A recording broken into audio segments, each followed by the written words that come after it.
to our regular series of lecture, Learning with the Leaders, and we have another expert leader today to deliver us a lecture, Dr. Ramesh Raliya, or how do you spell Raliya or Raliya? Am I correct? Yes, you are correct, sir. Raliya.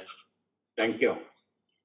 Dr. Raliya is the General Manager R&D of the IFCO, and he is the co-founder of Smart Aerosol Technologies USA. Prior to joining IFCO, he was research scientist at the Department of Energy, Environmental, and Chemical Engineering at Washington University in St. Louis. Dr. Raliya's research expertise is in the product and technology development.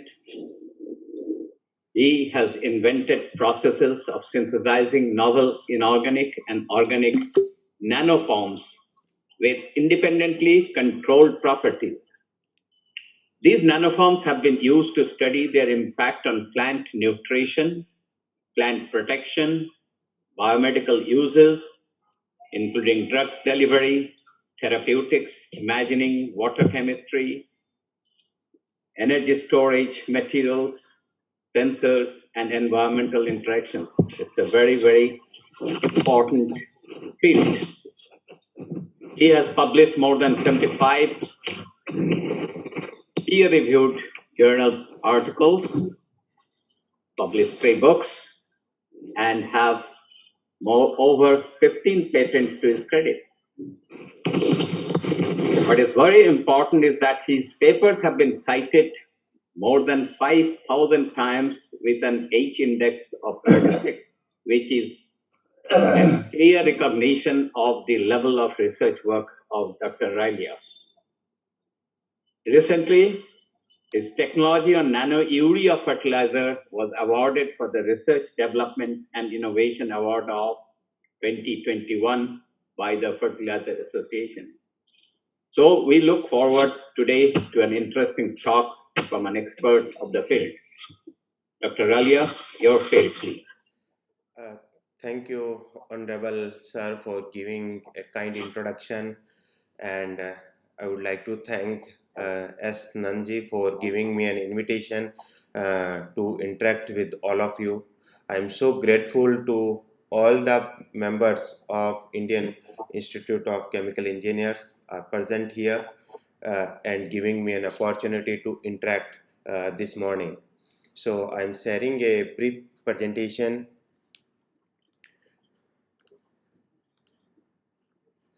Is my screen visible to all? Yeah.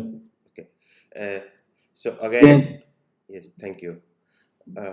So good morning again to all of you. We will discuss or talk about nanotechnology-based application for sustainable and precision agriculture. We will discuss its current state and some of the future perspectives. Uh, Dear senior colleagues, uh, because sustainability and precision is required to meet the food demand of the growing population. If we see this data of United Nations FAO, we can see that the population and the food demand or the food insecurity is not only related with the population but also related to the economy as well, as this graph suggests, in terms of food insecurity. So for that, we need to increase the crop productivity over the period of times. If we take the base year, this is a recent paper published in Nature Nanotechnology. If we take the base year of 2008 up to 2050 to feed the global population, every year we need to increase the crop productivity in terms of yield improvement by 2.4%, particularly for 4 major crops consuming globally like maize, rice, wheat, and soybean. And this is without bringing the additional land under cultivation. As we know that arable land is consistently going down, and increasing the crop production pressure also requires to increase in the agricultural input. In past, chemical engineers and environmental engineers and genetics scientists and agricultural scientists played a very crucial role through interdisciplinary science and engineering uh, applications, whether it is changing the genes, which we call, or developing the new varieties through the genetics, using the machines, agrochemicals, or in fact even the water optimization, whether by optimizing the mass flow and use efficiency of water through, whether it is through drip irrigations, through sprinklers, or in past including increasing the shelf life, texture, flavor, quality and quantity of the food over the period of times. Importantly, chemical engineering played very significant role by developing a process called Haber-Bosch process, popularly known as to manufacture the ammonia, and which we use to manufacture nitrogenous fertilizer across the world. There are some foundational problems which the world is facing right now.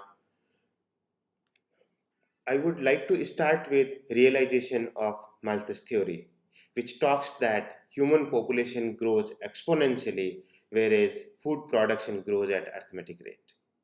And we are at the verge because we know that more than 800 million people in the world is not getting adequate food every day. So that's why we feel that we are at the Malthus trap right now. So we need more food, and our food production rate is lesser than the required. It may be, some people may argue that we are also doing 40% food waste that what we are producing today. So certainly we require to increase the shelf life that we discussed in the previous. Then the challenge related to shrinking the farmland. We all know that all our agriculture land, which we were seeing around our cities, schools, colleges, in, and now we see that many of that is now being converted into highways, roads, townships, colonies, different industries, because we need employment, we need residents, because growing population is not only required food, but it requires multiple requirement in terms of infrastructure. Then the impact of climate change is very evident. Limited natural mineral resources. Uh, if we talk about agricultural crop production or agri input, particularly like fertilizer, we know that even we talk about major nutrient like phosphorus, the pockets of phosphate reserves or potassium reserves are at the very limited place across the world, and their distribution and utilization is very uh, is varying. So the natural resources are very limited. And then divergence, like food and biomass energy. We know that now in India also we are started producing ethanol through corn. So earlier we only produce food to feed the human or cattle or other animals, but now we are also producing crops to produce energy sources.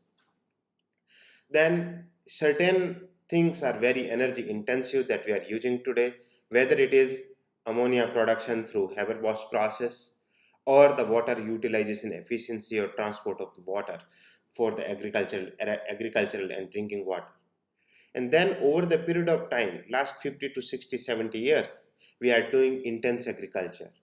And that also affects our soil biological health. The reason is using the agrochemicals beyond the recommended doses of fertilizer by the agriculture scientists.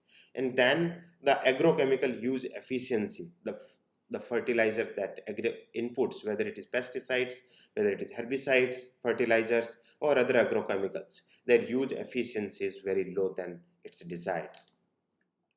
So to address that, uh, we think about the major fertilizers, like for example NPK. About 75% of fertilizer market is captured by these three elements, N, P and K. If we talk about among these three, the nitrogen is most important. And one of the graph shown by UNFAO which says that if we If we don't have this nitrogenous fertilizer today through Haber-Bosch process, the global population would have been just 3.2 or 3.5 billion. But because of nitrogenous fertilizer, the global population is sustaining beyond 7.7 billion. So clearly, the agri inputs, the nutrients, fertilizers have very significant role to sustain the increasing global population. As I mentioned previously, there are two kind of plants. One is legumes, another is non-legumes. Legumes can fix their own nitrogen, whereas non-legumes cannot fix their nitrogen. So we have to put N and P and other nutrients, including like other nutrients we also have to put for legumes as well. But their use efficiency is less. When the use efficiency is less, this unused agri inputs, I'm talking about particularly the fertilizer, unused fertilizer is reaching to the environment, and when it reaches to the environment it affects our soil, air and water, whether it is contaminating the groundwater like nitrate pollution, the air like nitrous oxide emission, or water in terms of eutrophication. And it's a big challenge across the world, the nutrient runoff, leaching, uh, and causing eutrophications. So to meet the AgTech solutions in future, we need to address three things altogether: food, energy, and water nexus. In common, we can say few nexus. So to achieve this, we have to work on the principle of minimum input to maximum output and having the sustainability. Whether it is cost down the fertilizer in today's time, it's very difficult to say, because we can see that last 1 year, how the fertilizer prices are going up across the world. Then increase the yield, and the not only the yield but also the nutritional quality of the food that we are producing. Then the optimum fertilization to save the natural mineral resources, and then reducing the water pollution. This can done by adopting the technologies or by working on the technologies for the sustainable production of agri inputs. People are talking about green energy, green ammonia production, green hydrogen, so on. Optimal use of the agrochemicals as per the recommended dose of fertilizers. Enhances use efficiency, whether it is water use efficiency or fertilizer use efficiency or other agrochemical use efficiency. And recycling and reuse, whether it is can we reuse the fertilizers which is already, like there is a nitrogen recovery from uh, waters, and how we can recycle the water and nutrients from the waste streams and so on. There are various efforts are being made to minimize the impact of unused agrochemicals, whether it is at the regulation or policy level or at the research level. At the regulation and policy levels, if we talk about, there are 4R nutrient stewardship framework program.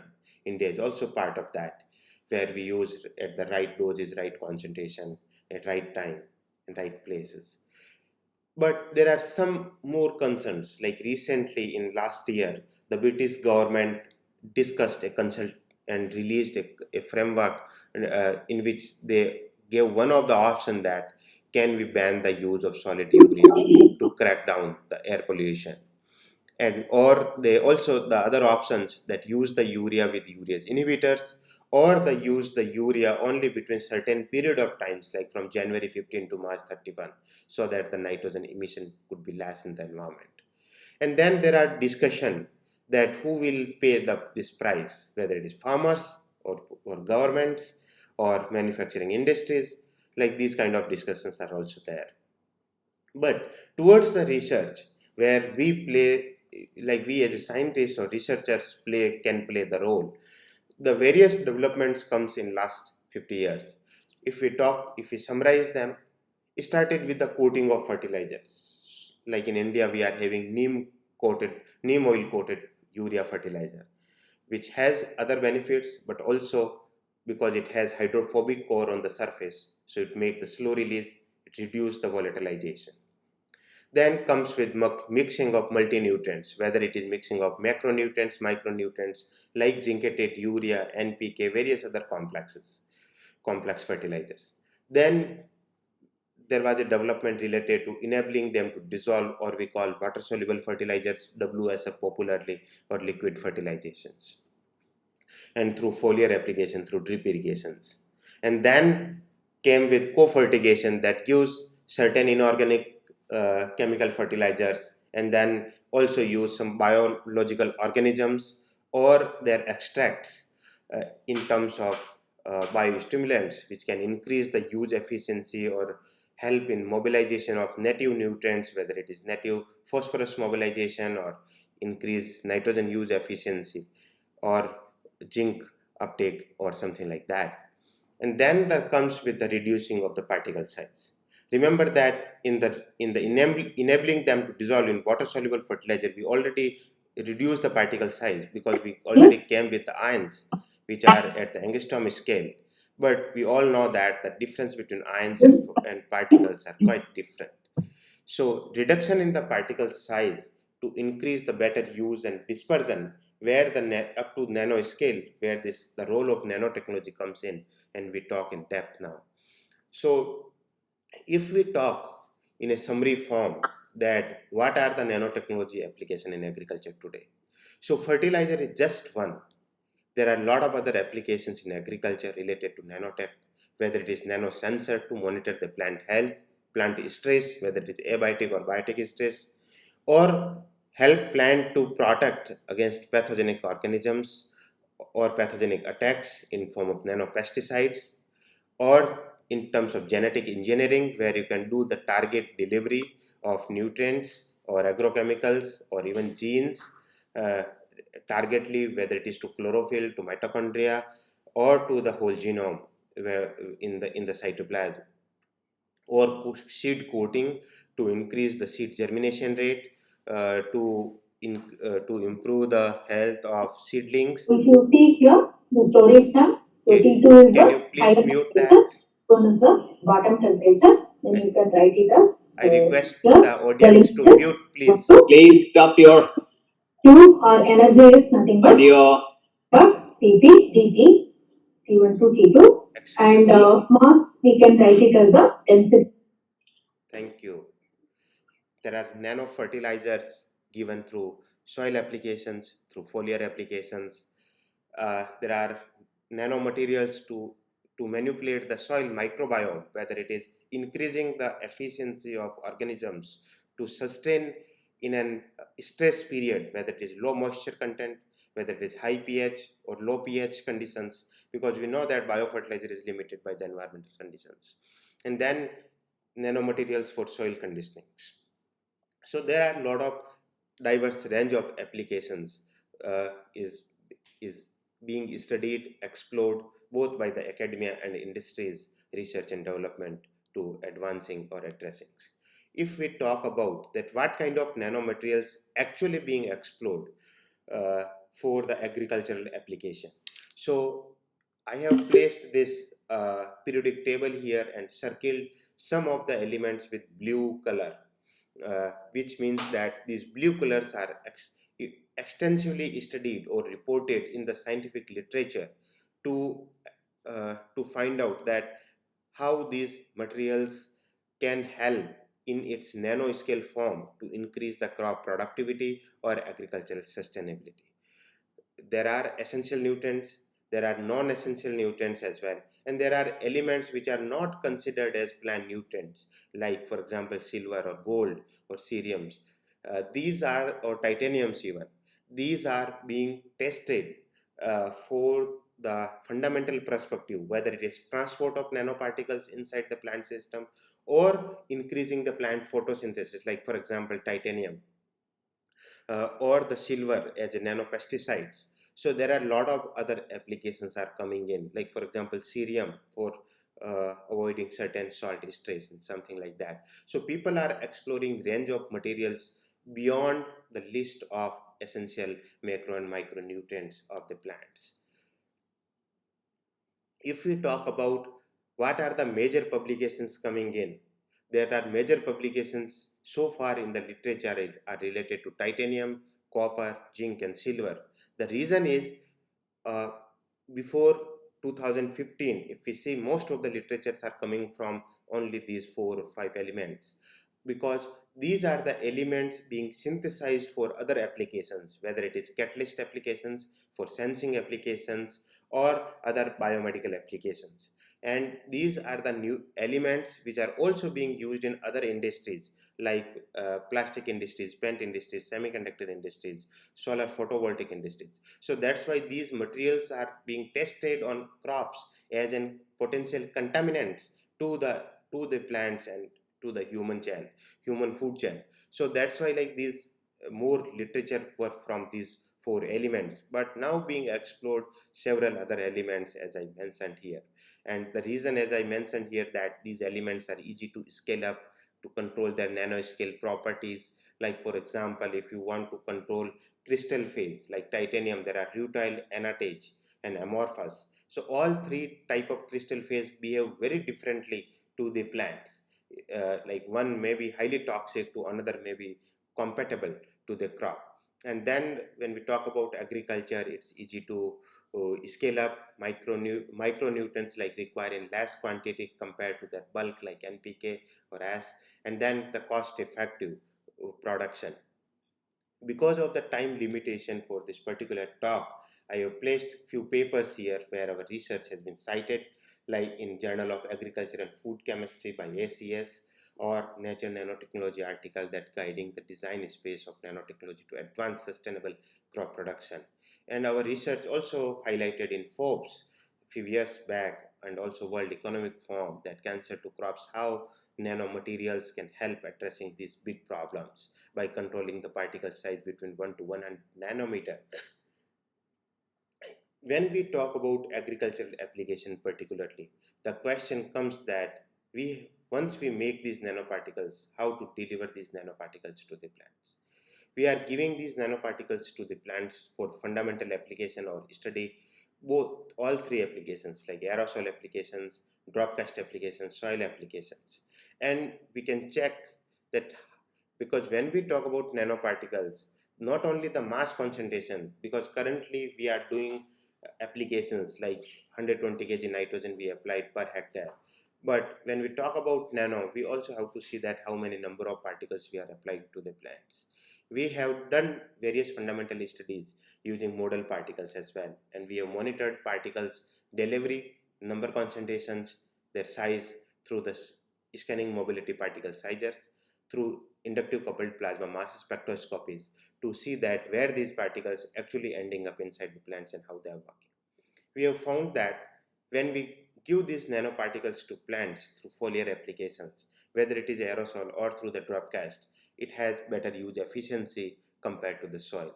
And we see that in soil it is relatively better than its conventional, but still it is far less than it is desired.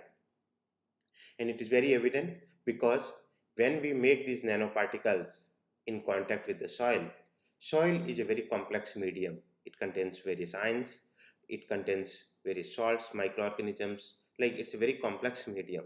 So what it does that it changes the ionic interaction on the surface, it changes the carbon to oxygen ratio, and ultimately it changes the zeta potential, which basically affect the nanoparticle properties and ultimately the use efficiency by the plants. So thereby this nanomaterial controlling the properties is very important.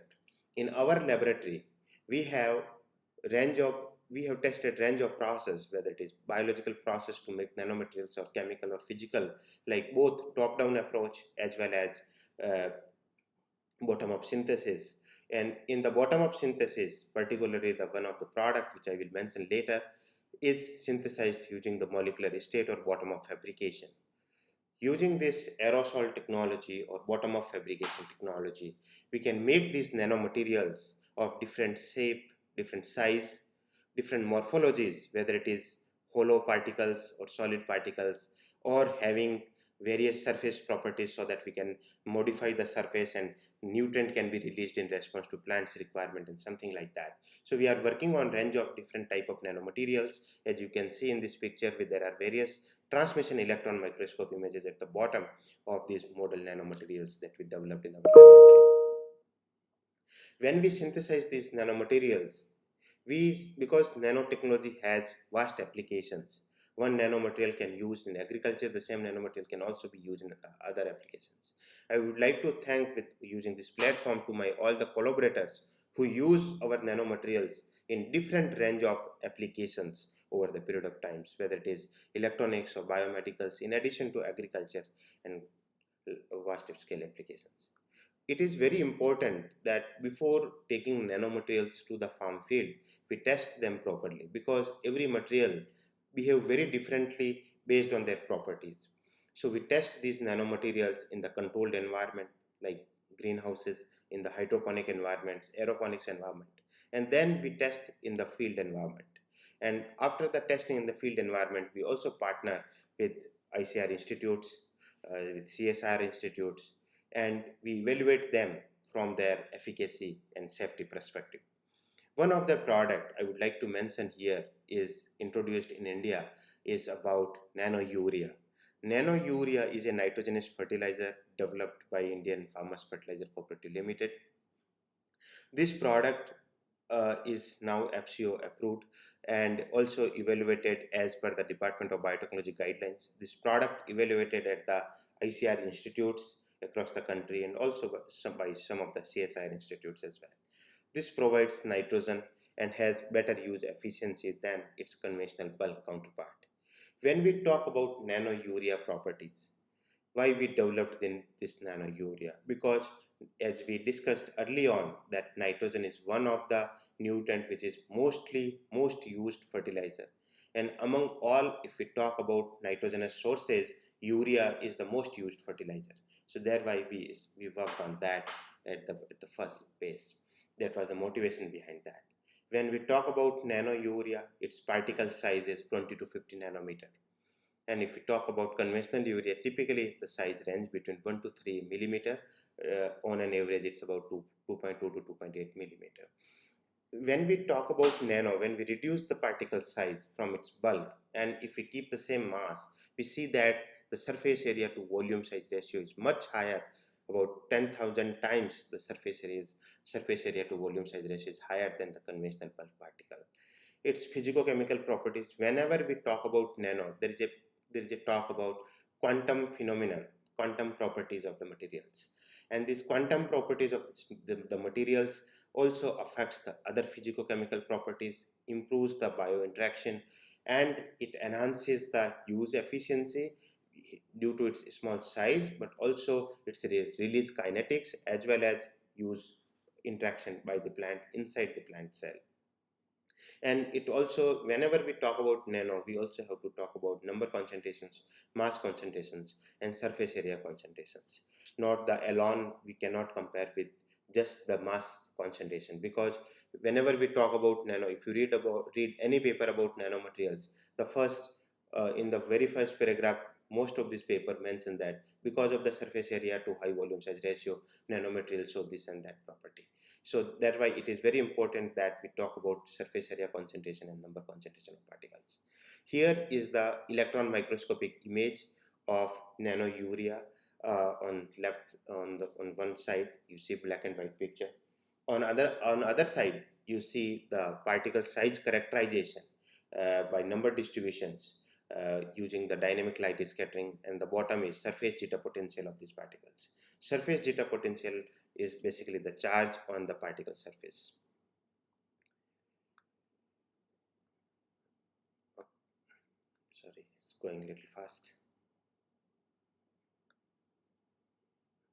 Okay, sorry for the glitch. So when we apply these particles through foliar applications, these particles can get uptake by the plant stomata, by the hydrothioids, and then once these nanoparticles get uptake, these particles can go all around the plant based on its requirement through the concentration gradient, but the absorption is independent to that, and these nanomaterials can transport it through the phloem translocation mechanism or the simplest translocation mechanism, and then they interplay with the nanoparticle properties or plant stress or transformation, release kinetics over the period of times, and the physiological interaction of the plant.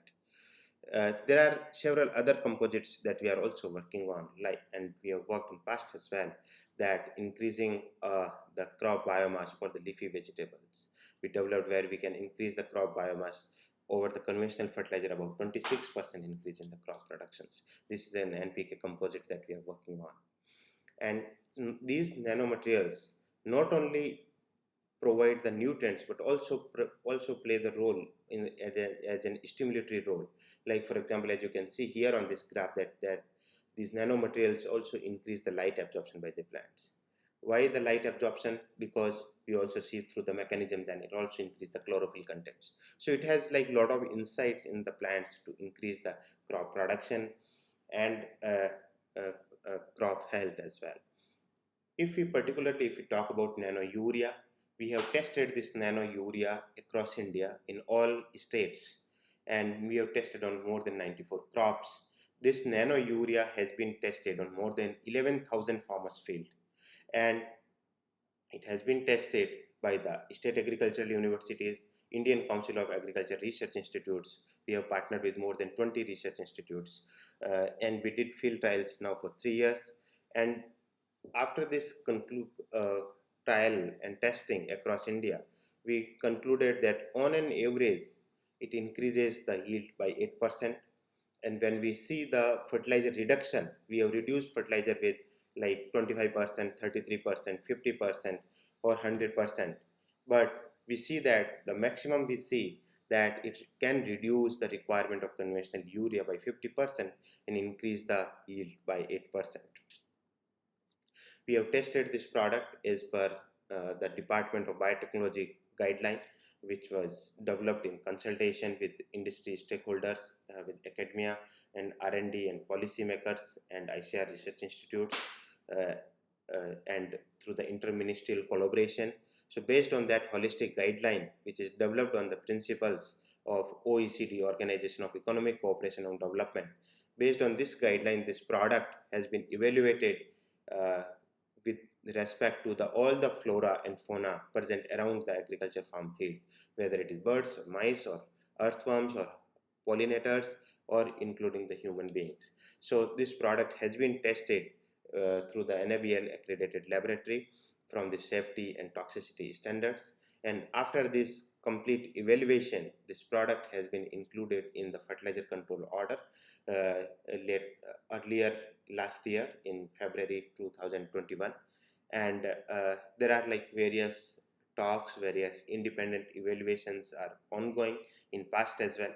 And one of the thing I would like to highlight here, that it has particularly this product nano urea has a lot of economic advantage to India, in addition to its advantage on the crop production, because in India on urea we are giving huge subsidy on that, on the conventional urea, and it has an economic advantage. And it was also mentioned in this year's economic survey as well, and also mentioned by Honorable Prime Minister and Fertilizer Minister several times. IFCO is very open to collaborate on its latest technology and also open to share the technology in the interest of farmers. IFCO has collaborated with we signed an MOU with Indian Council of Agriculture Research to further evaluate to develop other nanomaterials for agricultural applications, also with IIT Delhi.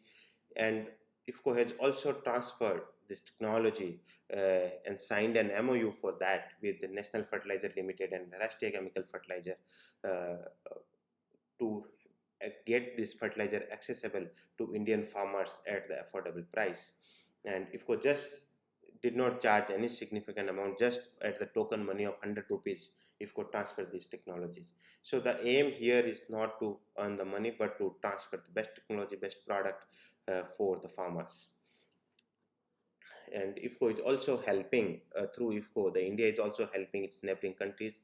Like recently in Sri Lanka, India exported nano urea to Sri Lanka as well. Because the product is new and there are like a lot of questions, comments from various stakeholders, whether it is farmers, whether it is industry or academia or friends in general.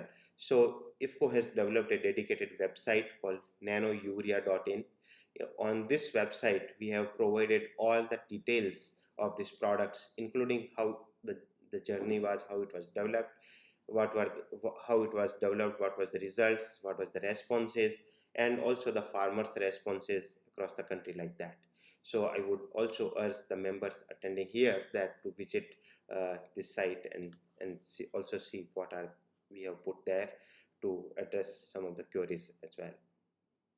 For the farmers, we also provided toll-free helpline number and also the information through IFCO's e-platform that's called IFCO e-Bazaar. And with the summary of this nano fertilizer for sustainable and precision agriculture, which can be achieved through target delivery by controlled release of new active ingredients, keeping them in plant available form, because we know that most of plant nutrients, as soon as we provide to the plant through broadcasting application or even through spray applications or other fertigation methods, it converted into different chemical form so that plant cannot uptake that. Because if it is plant uptake the nutrients in particular chemical form, if the chemical form change, plant don't uptake. So thereby we often talk that total nutrient is more in the soil but not in the plant available form, and thereby like we keep putting more and more fertilizer and other agri inputs and affecting our soil health.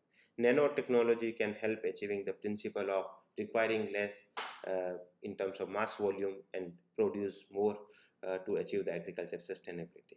And when we address these concerns, it also address the concerns of United Nations Sustainable Development Goals, whether it is related to pollution, health, food, or other environmental pollutions like eutrophications, etc.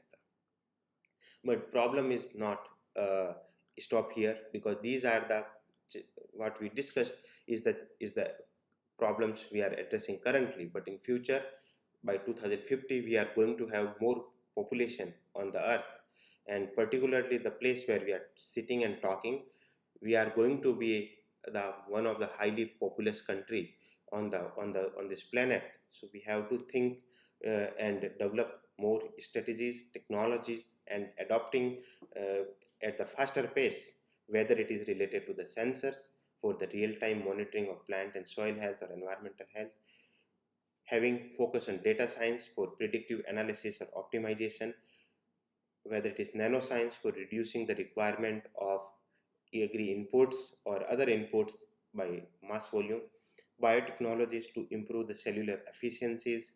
Like for example, cellular efficiencies, I would like to just give an example that we are having corn of 6 feet tall. Why can't we have just the corn with just 3 feet tall and having the same yield, so that we require less water, because we are also facing like that. So and this is nothing new, people are working on that. We just need to test at the vast scale and translate and adopt at the faster pace. And then fortification, whether it is soil or plant nutrients or food for the human, because today we are having enough food, but every kitchen every dinner table we often talk that it is not tasty like 20 years back, it is not nutritious like 20 years back, or it is not, the market food is not good as we eat from the kitchen gardens. Why it is that? Because of the nutrient deficiency in the food. We have enough biomass but not the nutritious. So we have to fortify, whether it is our soil or plant or for that. And then availability and accessibility, whether it is soil, air, water, seed, fertilizers, market, and education related to this. So India has these resources to adopt and play the critical role in this, and I think we need to work more with the institutes like Institute of Chemical Engineers or Fertilizer Association of India or various other stakeholders, ICR, CSIR, SAUs, etc., to have this advancement and address the concern. With that, I would like to again thank all of you for giving me an opportunity to interact with you, and I would like to acknowledge my organization like IFCO, and also I would like to acknowledge Washington University, which part of that work I have presented here, and also Center for Rural Development and Technology, CRDT, IIT Delhi. With that, I would like to stop my talk here and would be happy to take your questions.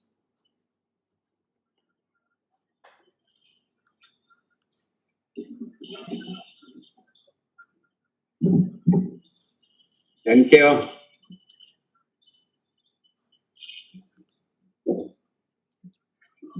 Thank Can you. it- Thank you, Thank you, Dr. Dr. Raliya. Yeah, go ahead. May I Yes, request Dr. Chakravarti yes, sir. to take over and ask for question and answers? Yeah. Thanks to Dr. Raliya for this interesting talk. I'm sure our listeners would have some inquiries about that particular areas. So I would request the questionnaire to be very precise and brief so that more and more people can utilize this time of 10 to 15 minutes maximum. Yes, please. You, of course, you all explained the benefits from the environment point of view, which is no doubt is the benefit from the nano product. What is the comparison of cost of production, which ultimately, if you just, for the time being, if you keep aside the environment angle, just the economics angle, what is the cost of production for the nano urea and the normal urea? Just compare. Sir, the cost of production for nano urea is much less using the process that IFCO has developed, because if you see that the market price for IFCO's nano urea is just 240 rupees, whereas the conventional fertilizer after the subsidy the price is 266 or 265 rupees, and that involves 800 to 1400 rupees per bag of a subsidy. So that's why the production price is much less than the conventional. Now, I would say just the subsidy parts aside for the timing, just the cost of production, purely technology point of view. Yeah, cost of production is much less, sir, when we compare to the conventional. Less than conventional urea. Yes, sir. Good. Interesting. How is it that? Can you elaborate a little bit? How can it be less than that? Uh, so like it depends on the process. The process, like for example, we were also like producing other materials which has the cost very high, involvement of the cost, but in this case we have developed and we are using raw materials which are our cost of production is far less, I would say. I mean, I can take the permission from my marketing director or that department to share these details, that what the cost of different breakdowns, but because the selling price is also 240 rupees, so certainly the price is much less than that, sir. Yes. Yes, the next I person. think the question pertains how is it is cheaper than the normal urea, because you are first making ammonia, then it is being converted to urea, then you are making nano urea. So the cost of production of conventional urea, how it can be higher than the nano urea, because the process of making urea remains same. Yeah, process of making the urea remains same, certainly, but the requirement, if we see, because the cost of production comes as per the requirement, that for example, to manufacture a 1 liter of product or 1 kilogram of the product, how much energy, how much water, how much raw material cost that I require, and Yeah. then the application perspective, that in 1 hectare or 1 acre, how much of the nutrient I am using that. So from that perspective, the cost of production is the lesser. That was the point I wanted to say. I think, Mr. Chairman, just 1 minute. Your starting material is urea, na, Yes, Dr. sir. Raliya? Yes, sir. Starting So, material is urea. Yes, sir. So Pradeep made a point that you are starting with a conventional urea and additional processing is there. So there will be additional cost. What Yes. you are mentioning is the entire economics.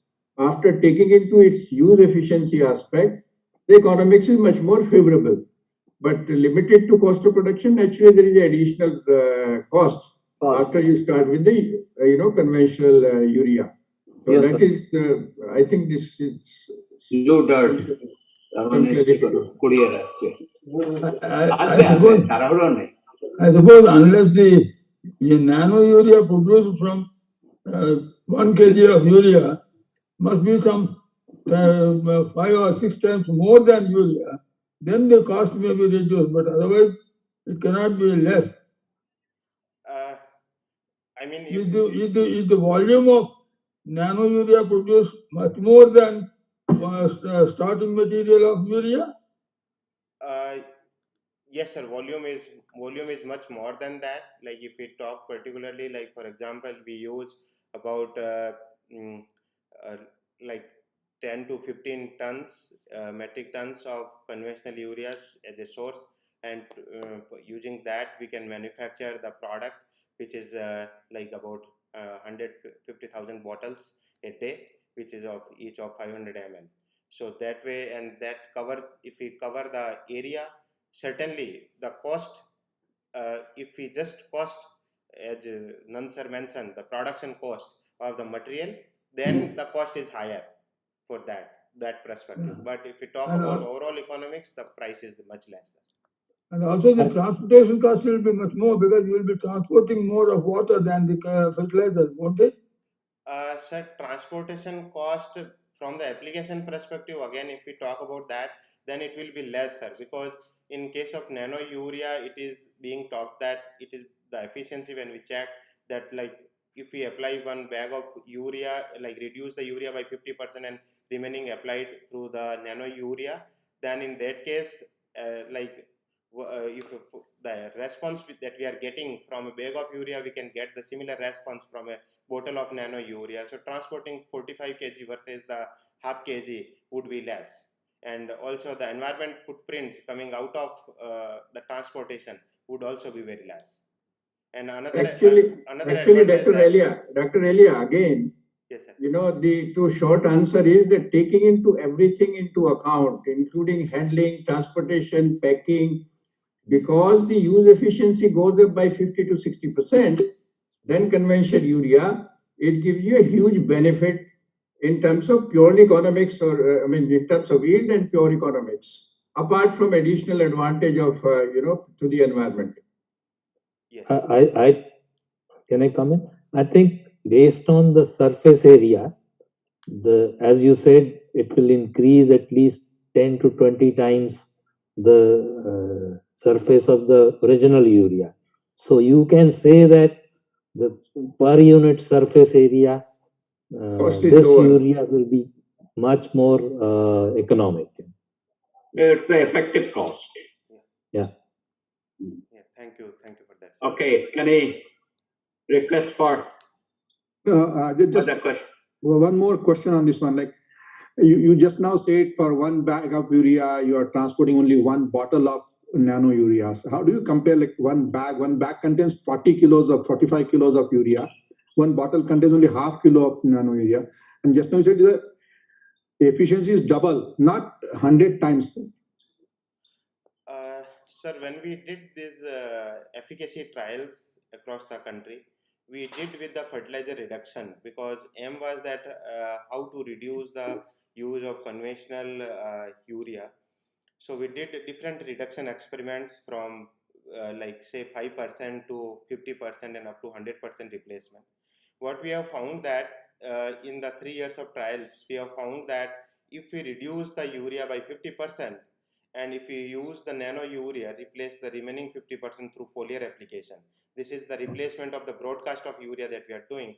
It basically gives an equal benefit that what we are getting from a bag of urea in an acre, the same we can get from a bottle of one bottle spray of nano urea.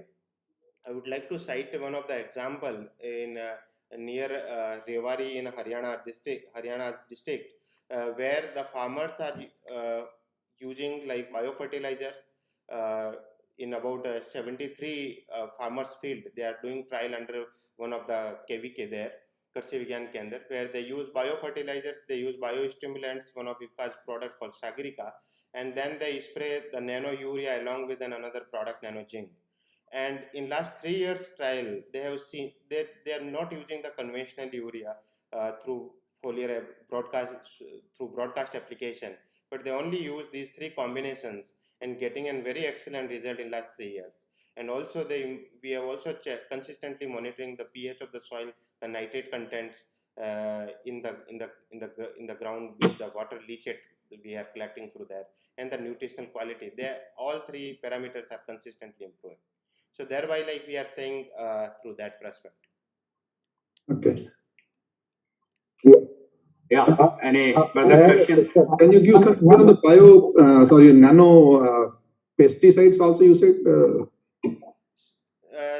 So we are currently like not in the nano pesticide business, but certainly as an R&D laboratory, we are doing some R&D related to that. Okay. Yeah, I have a question. For producing any kg of crop, you require some kg of nitrogen, some kg of P. So how that is reduced? Kg of nitrogen cannot be reduced. You can increase the nitrogen use efficiency, but amount of the nitrogen required by a plant would not reduce. Either it has to be supplied by a chemical fertilizer or by through atmospheric absorption. Yes. So can you throw light something on this? Yes, thank you for this question. So, if we take I would like to give a little elaborate answer here. That when we talk about like a nutrient to the plants and nutrient balance, so in case of that, if we talk about this evergreen tropical forest where like there is no addition of fertilizers, but because there is a closed nutrient cycles. But in case of agriculture, it's an open nutrient cycle, so there is certain amount of nutrients get removed by harvesting in terms of grain or in terms of biomass. So when we applied this nano urea, we compared with this conventional urea, and what we have reduced here, that we have not reduced the basal application. In case of basal, farmers use like DAP, MOP or other agri inputs. We have not reduced anything in the basal. There is a 100% basal nutrients were given. Then in the broadcast application, the farmers gives the broadcast application of urea, that only we reduced by 50%, and that we given through the nano urea. So that was, and then we compared the nitrogen content or protein content, because that are the leaf total protein content or grain protein content. These are the significant indicator that when the nitrogen percentage is less in the plant, then this content goes down, whether it is grain protein GPC or the total leaf protein content or leaf soluble protein content. And we have found that in fact it increased the leaf protein content, and it has, there is no significant difference between the nitrogen content in the plant leaves, because on an average the plant leaf has the nitrogen percentage ranges from 0.5% to 5% in terms of its dry weight. And we have checked, and more or less in all the experiments that we have conducted so far, we have found an equal nitrogen content in the leaf. And in terms of grain protein content, we have found more. We have dig down in terms of fundamental study that why even applying less nitrogen, why the nitrogen quantity is equal. We have found that it increased the chlorophyll content, which also contain the nitrogen. Then we also find out that there is an increase in RNA content through the gene expression level, and we know that each RNA or DNA have the nucleotides which contain 2 to 5 nitrogen as their structural component. So those are the like fundamental justification as of now, but we are working more on this nutrient balance as well, that through the labeling studies, through N14, N15 labeling, and addressing so that this question can be addressed in more fundamental ways. Yeah, Again, my question, actually, I have one more point to make. Bhatt Saab, just Mr. Bhatt Saab. Sure. Your question was that ultimately chemical engineers look for mass balance. Yes, sir. What we have today is you are reducing the losses. You know, plant uptake, as a claim, may be even higher. Nitrogen plant uptake may be even higher. We have use efficiency of 35%. That means 65% is escaping to either water or atmosphere. So that you are reducing and going to plant uptake. That is the mass balance. That's what your question probably. Yeah, please. So one more point is, we are anyway as a country consuming more nitrogen than actually required. Maybe this is one of the forms for convincing the farmers to use the less nitrogen. Otherwise, kg required as a fundamental, you already said that as a fundamental, kg required is the same. But it's the use efficiency and access which we are already. See, Mr. Bhatt, again. I think. Mr. Bhatt, again, just give me 1 second. There are products which are we call modified urea, etc., which also help to reduce the nitrogen losses and nitrogen use efficiency. Now, you have to increase the nitrogen use efficiency, the application rate will automatically come down. You cannot reduce whatever is required for the yields, nitrogen is required. But I repeat again, instead of 35% or 40% use efficiency, you can take it up to 60% use efficiency. with various means, including nano, probably. So what we are saying is, yes, the use means application rate can be reduced. If we are consuming 35 million tons of urea today, probably we can get the same product or same yield crop yields with 20 million ton urea. That should be the effort. But that's probably what you are referring to. Yeah. Is it that the increased production of biomass is increasing the efficiency of absorption of nitrogen and therefore the less requirement of nitrogen? Sir, we did notice increase in biomass as well as the grain yield. On an average, we have tested on about 94 crops, which includes the cereal crops, which most consumed nitrogenous crops like rice, wheat, sugarcane, and maize, and we have found that increase in the crop productivity. That is, the biomass, increased biomass is the crux of the whole matter of increasing the efficiency. No. No. No. No. The use efficiency we calculate in two terms, sir. One is how much of nutrient that we are applying to the plant and how much it is being uptake. And second thing, how much nitrogen we actually have nitrogen percentage in the grain, and then how much nitrogen per kg per hectare we have applied. So So that's then how the biomass is increased biomass playing the part? Sir, increase in biomass mainly if we talk about like leaf.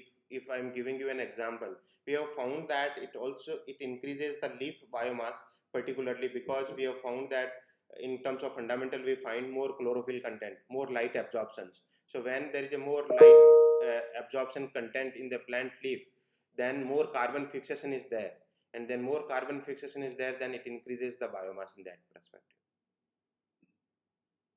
Nitrogen uptake goes both to the grain as well as to the the plant material, what you calling the biomass. But what probably you're asking is the mechanism. What is the mechanism why its use efficiency is higher? That is probably the first question. First simple answer is that when you apply urea, conventional urea, the rate of uptake of nitrogen from conventional urea is very, very slow by the plant. And rest of it is dissolves very fast into water and dissociates into ammonia and escapes into atmosphere or is flushed with the groundwater or whatever, or surface water. The first step for increasing use efficiency was we call coating of, the physical coating. So that you make it, we call it slow release. That plant use efficiency goes up. So nano is that it's a slow release. Other I don't know. I am not expert. He can tell that. It's more targeted for uptake for the plant. So if use efficiency goes up. Is there any work? The method of application of this nano urea? Is it with the soil or the crop? Sir, this is a foliar application, spray on the plant leaves. Okay. And we recommend to spray 2 times. One is around 30 days after the seed germination, and another is a week before flowering or 45 days after seed germination. I have one question. Is there any work done on other fertilizers other than urea? Sir, in terms of like nano, we are working on composites as well as like nitrogen phosphate composite or nitrogen phosphate potassium composite or other macro and micronutrients, including we are also testing some of the non-essential nutrients which are beneficial in increasing plant photosynthesis. You worked for copper and zinc, no? Yes, sir. We have worked on copper and zinc. We have submitted to CFC, Central Fertilizer Committee, for their review. So those products for micronutrients are also ready in nano form, but the approvals are still not there. Yes, FCO approval is not there. We have done the trial. This is a 4th season trial is ongoing. Crop is being harvested right now. But since the CFC approval is not there so far for those 2 elements, which is under consideration right now, sir.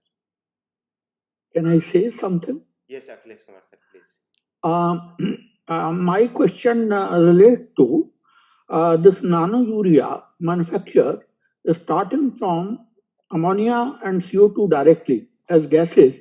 Are you doing some work, or can you comment on the situation, status of R&D in this area, any initiation by IFCO or anywhere else in the world? Sir, across the world, scientific organizations are investing huge amount to find out an alternative method to produce ammonia other than Haber-Bosch process to reduce the energy consumption. So people across the world are working on that. I know some of the very fine scientists and laboratories who are working in this area. When I was at Washington University also, we were collaborated with UK, China, Sri Lanka, and also one of the Indian research group to have this, and we made some significant progress. But the yield is very less and the cost is very high, and that product is still, I would say, in the beaker or in the flask stage, so not at the industrial R&D translation stage. But there are efforts are ongoing across the world, sir. So in now the other question relates to that when this urea is manufactured, a solution is obtained which is around 75% or so in concentration. Can it be used directly for nano urea production? Yes, the liquid urea that we produce through this Haber-Bosch process before the granulation stage, yes, that can also be used to manufacture the nano urea. Yes, that can also be act as an precursors. Okay, thank you very much. Yes, thank you, sir.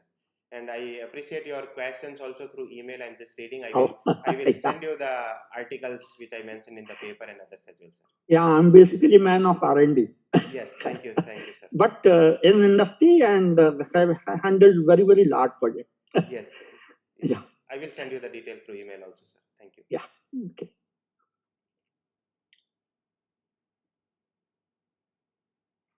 And using this. Thank you. Yes, using this platform, sir, I would like to invite all of you to, as and when it is possible for you to visit Gandhinagar or Ahmedabad, Gujarat. Please do visit our R&D laboratories so that your insightful wisdom will help us to further improve the crop nutrition or our efforts in research and development. And I really appreciate Nand sir and Somnath sir for giving this opportunity.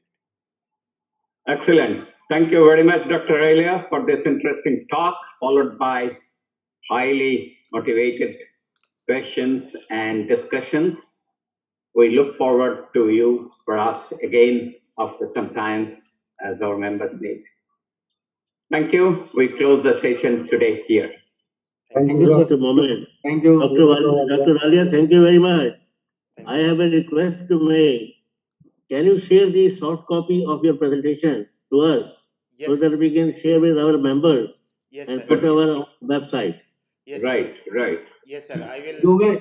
You may please share with the FA also so that they can also send to us. Yes, sir. I will share this to Nand sir in that invitation that come to me in the reply to that email.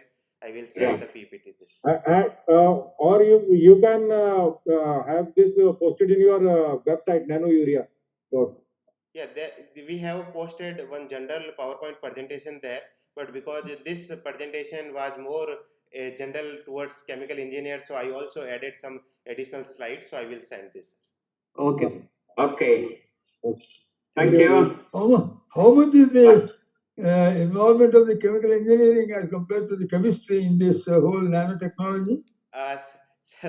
Sir, because I have a PhD in chemistry and then worked 7 years in chemical engineering department at Washington University and with environmental engineers.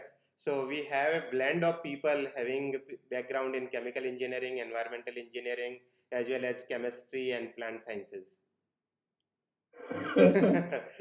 Very good. Chemical engineering. If you have to produce anything at an industrial scale, it involves chemical engineering. Yes, sir.